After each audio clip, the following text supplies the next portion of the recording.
very good at church. And so I chose, and I was very public with this. I was like, I'm gay and I'm choosing to be single and celibate. And I did that for 5 years. Um, and, I don't, are you familiar with the Gay Christian Network, GCN? I think that now they're called Q Christian Network. But they were, back in the day, they were called the Gay Christian Network, and they had national conferences, and it was a space where you could come as a queer Christian, and they had what they would call side A and side B, and I honestly don't remember which is which now at this point, but one of them is like people who believe that it's okay to be gay and to date, have same-sex relationships, to to be trans, to be whoever you are, and live into it, and you can still be a Christian. And then the other side was people who were like, no, God has clearly said no to same-sex relationships, so you can be gay, and then you still have to navigate around that somehow, like you can't live into it. So I was the side that, for a long time I was like, well, no, I'll be gay, but I won't live into it. Yeah. Was there a surrender? What I guess brought you to, I don't know if surrender is the right word, but kind of what brought you to that space of being okay?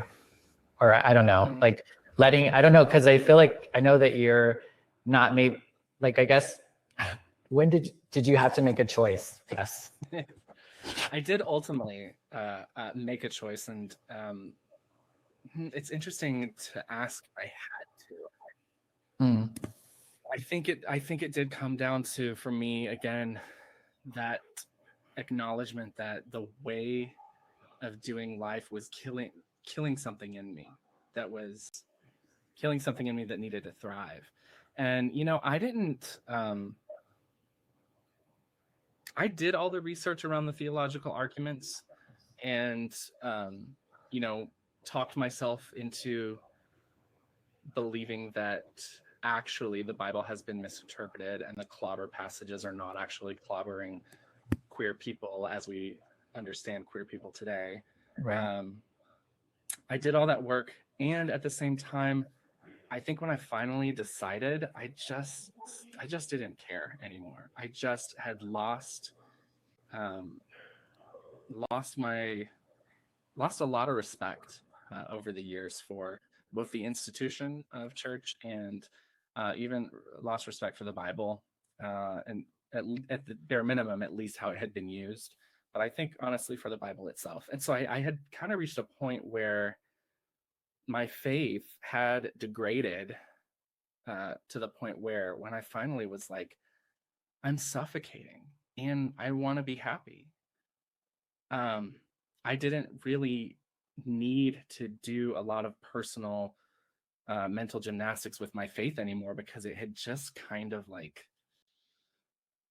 I don't want to say completely died or shriveled up, but it was so damaged that I oh, hi Anissa, hi Wendy, I'm sorry, I'm seeing these some of these comments come through now. My faith had just reached a point where it was, how I talked about it, it used to be just the most elevated thing in my whole life, and the thing I would always put the priority on, and just, I think over time it was so painful and it hurt so much in so many ways that I stopped giving it that power.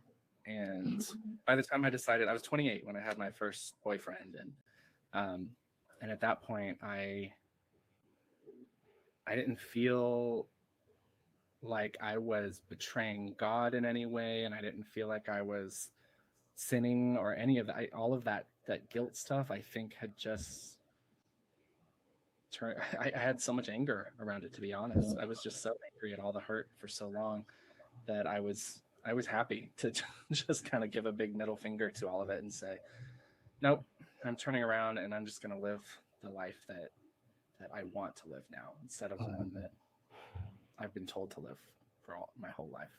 Yeah. How